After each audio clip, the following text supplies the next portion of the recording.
दिल्ली के trade fair में आयोजित हरियाणा डे कार्यक्रम सीएम मनोहर लाल ने प्रदेश के पवेलियन का किया अवलोकन, खिलाड़ियों को भी किया सम्मानित।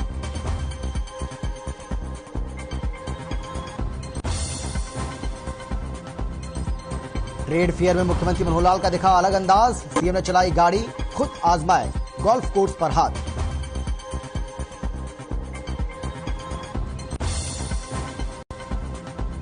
बढ़ते प्रदूषण को लेकर प्रदेश सरकार हुई सख्त, सीएम मनोहर लाल ने कहा पर्यावरण सुरक्षित करने के लिए सरकार गंभीर, कुछ जिलों में ऑड इवन पर हो रहा है विचार।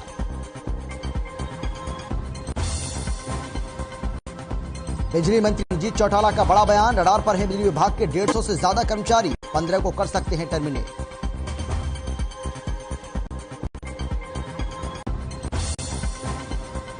जींद में भूपेन्द्र सिंह हुड्डा ने किया शक्ति प्रदर्शन, सांसद दीपेंद्र हुड्डा, गीता भुक्कल और रघुवीर कादियान समेत कई विधायक रहे मौजूद। कांग्रेस चला रही है विपक्ष आपके समक्ष कार्यक्रम। पीएसडी-सीसीआई के पार्लियामेंट्री फोरम के चेयरमैन और साधना ग्रुप के एमडी राकेश गुप्ता ने केंद्रीय मंत्री के सामने स्टील इंडस्ट्री को लेकर उठाए सवाल। एमएसएमई में स्टील इंडस्ट्री को बचाने के लिए क्या कर रही है सरकार, एक्सपोर्ट पर बैन करने का विचार। और गुरुग्राम में पेश की गई एकता की नई मिसाल, श्री गुरु सिंह सभा के मुस्लिम भाइयों से अपील, कहा गुरुद्वारे में कर सकते हैं नमाज अदा।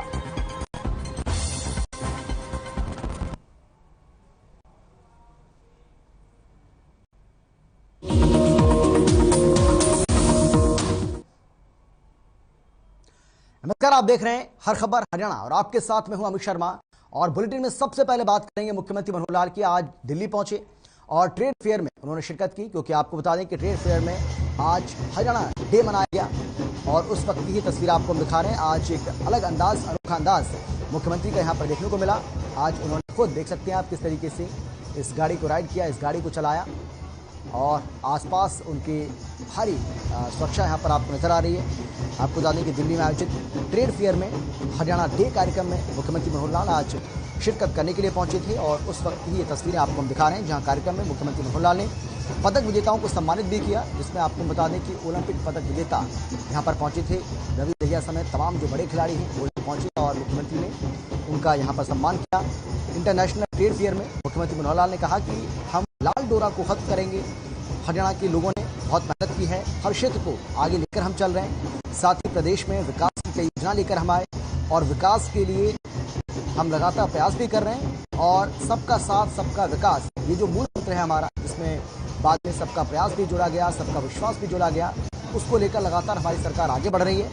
इसके साथ ही मुख्यमंत्री ने ये भी कहा है कि पहले जो नौकरियों में पर्ची और पर्ची का खेल चलता था, उसको हमने समाप्त करने का काम किया है। अब मेरिट के आधार पर लोगों को नौकरी मिल रही है। इसके साथ ही जो बड़ी बात मुख्यमंत्री की ओर से कही गई आज, उसमें यह था, उन्होंने कहा कि देश के कई ऐसे राज्य हैं जो हमारी सरकार को फॉलो कर रहे हैं। हरियाणा सरकार जो कदम उठा रही है, जो फैसले ले रही है, बहुत सारे ऐसे प्रदेश हैं जो उसका अनुसरण भी कर रहे हैं, यानी कि हम दूसरे राज्यों को राह दिखाने का काम कर रहे हैं। ये बात भी इस ट्रेड फेयर के जो कार्यक्रम आज हुआ उसमें मुख्यमंत्री मनोहर लाल की ओर से कही गई। इसके साथ ही मुख्यमंत्री ने ये भी कहा है कि हमारी सरकार जिस तरीके से लगातार काम कर रही है, आगे भी उसी तरीके से हम काम करते रहेंगे।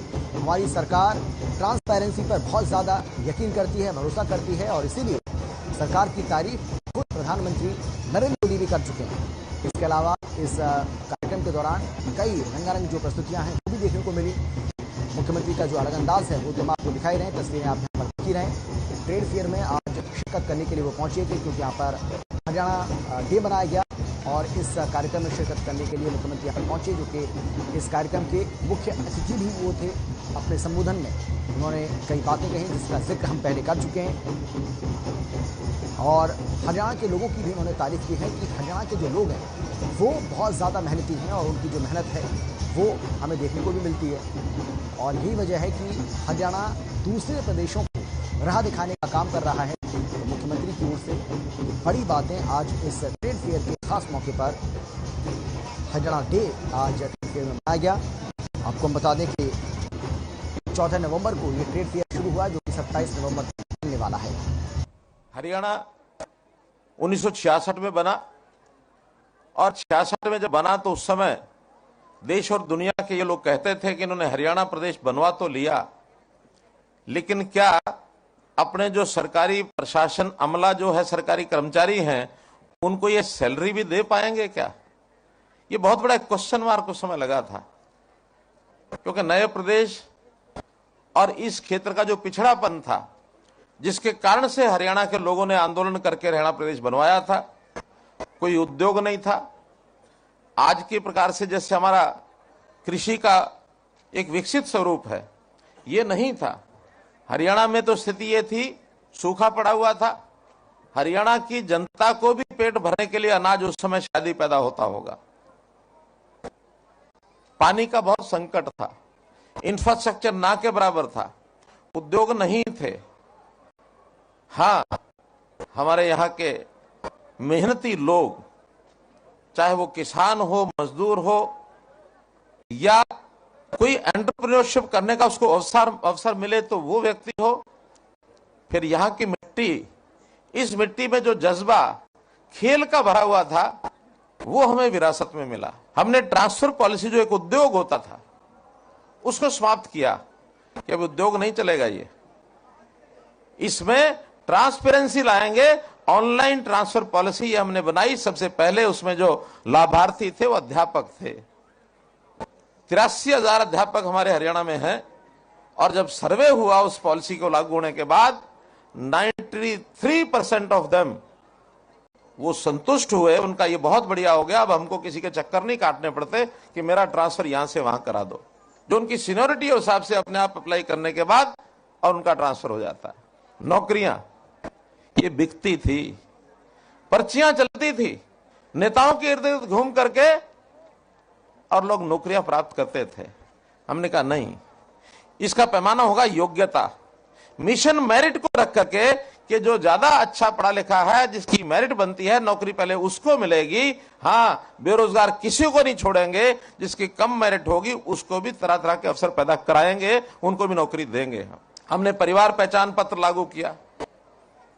इस परिवार पहचान पत्र का भी ये यूनिक एक कार्यक्रम है। न देश में किसी प्रांत ने इसको लागू किया है, न दुनिया में किसी देश ने लागू किया है, और अब उसके ऊपर लेख लिखे जा रहे हैं। ये कंसेप्ट, अभी तक तो आधार, ये हमारा एक इंडिविजुअल का, एक सिटीजन का आधार नंबर होता था, उसकी आईडी होती थी, लेकिन हमने फैमिली आईडी दी कि परिवार में जितने सदस्य हैं सबका डाटा होना चाहिए, कितने उसमें से पढ़ते हैं, कितने उसमें काम करते हैं, कितने छोटे बच्चे हैं, कितने बुजुर्ग हैं, और उनकी क्या क्या काम, व्यवसाय क्या करते हैं, उनकी इनकम कितनी है, ताकि हम सरकारी योजनाएं ऐसी बना सकें जो डिजर्व करता है, जो सबसे आखिर में है, जो कमजोर है, उसको सहायता सरकार दे सके, उसके लिए योजनाएं बना सके। आखिर सरकार के सारे जितने भी साधन होते हैं, उसके ऊपर पहला अधिकार जो कमजोर व्यक्ति है, जो पीछे रह गया, जो गरीब है, उसका अधिकार पहला अधिकार है। इसलिए हमने योजना बनाकर, और मुख्यमंत्री अंत्योदय परिवार उत्थान योजना, इसके ऊपर काम चल रहा है। आने वाले 1 साल के अंदर अंदर हम 1 लाख ऐसे गरीब परिवारों को रोजगार के अवसर देंगे, जिनकी आय अगर 1 लाख से कम है तो उसको 2 लाख रुपया साल की आय हो जाए, ये गारंटी से उसको 1 लाख परिवारों को हम देने। और चलिए बात करेंगे साइबर सिटी गुरुग्राम की, जहां पर नमाज को पढ़ने को लेकर लगातार विवाद सामने आ रहा था, लेकिन अब लगता है कि इसका हल हो सकता है आने वाले समय में। और सिख भाइयों ने एक बड़ी मिसाल पेश की है। आपको बता दें कि साइबर सिटी गुरुग्राम में श्री गुरु सिंह सभा ने गुरु पर्व से पहले भाईचारे की मिसाल पेश करते हुए अपील की है कि अगर मुस्लिम भाई चाहें तो कोविड नियमों के तहत गुरुद्वारों में नमाज अदा कर सकते हैं। श्री गुरु सिंह सभा के प्रधान शेरगिल सिद्धू ने कहा है कि ये हमारी पहली कोशिश नहीं है, इससे पहले भी अमृतसर के हरमिंदर साहिब में नमाज अदा की जाती रही है। तो बड़ा दिल दिखाते हुए सिख भाइयों ने ये भाईचारे की एक बड़ी मिसाल, एक बड़ी जो मिसाल है उसको पेश किया है। आपको बता दें कि श्री गुरु सिंह सभा ने अपील की है कि मुस्लिम भाई अगर चाहते हैं तो वो गुरुद्वारे में भी नमाज अदा कर सकते हैं।